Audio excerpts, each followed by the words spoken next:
Well, a television network devoted exclusively to sports, 24 hours a day, 7 days a week. Who would have thought? Well, DePaul University graduate Bill Rasmussen did. Bill Benner has more in this week's Inside Indiana Sports. Bill?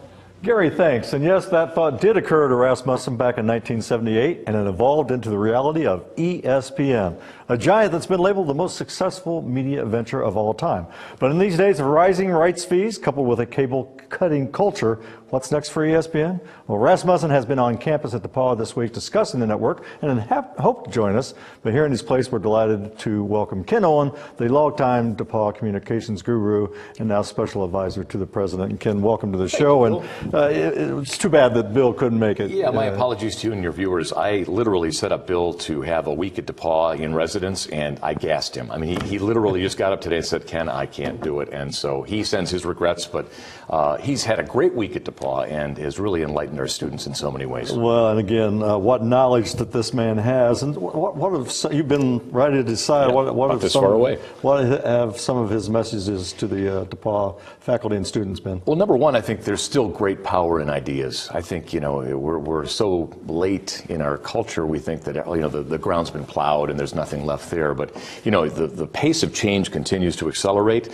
The world we grew up in, when there were 3 local stations and a public and maybe an independent, that was television, was changed in 1979 when he launched ESPN, the first 24-hour sports network, and people thought he was crazy. He went to 7 different people and they said, no, we're not going to give you money. Getty Oil took a chance, and, you know, today ESPN is like Apple or Coca-Cola, a major American brand.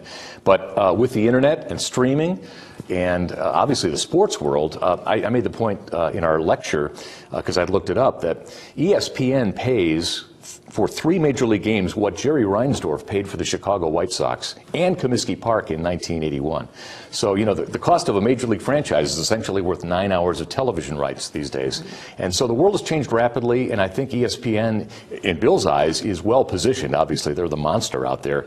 But, you know, the monster is always the one people are chasing. And I think that they're going to have to be lithe, and they're going to have to see the future, which is more streaming, more viewer choice, and getting through this maze of really expensive programming. Yeah, and we've seen, again, I refer to the cable cutters and folks who are just getting their information delivered in many different ways, and ESPN has to respond to that. And the rights fees are exorbitant. What's amazing, and sometimes we don't think about it, people of our generation, but I asked during the oven lecture of our students, how many of you brought a television to campus this year?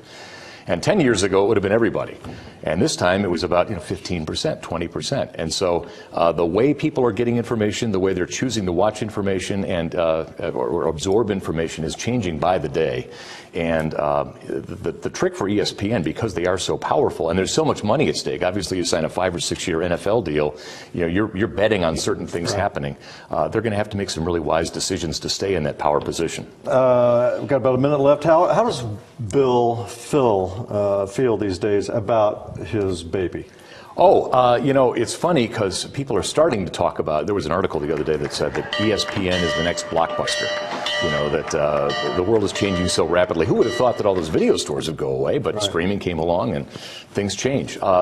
Bill still loves it. He still watches it. He still has great friends and people like Chris Berman and Dick Vitale. And, you know, he's like we would be with something that we're very proud of, whether it's our alma mater or a family member. I mean, ESPN is pretty special. And, you know, the fact that you should see the 18 and 22-year-olds respond to this man who was in his mid-80s, which is, you know, and I laid him out with this crazy schedule we had this year. But he really has impacted generations of people. And it's an amazing idea that he and his son, a 1986 grad, came up with while stuck in traffic. Well, we couldn't have Bill on the show, but you're always welcome, Ken. Always great to have you on the show. And remember, this guy was a DePaul grad, and that's how it all started, the giant ESPN.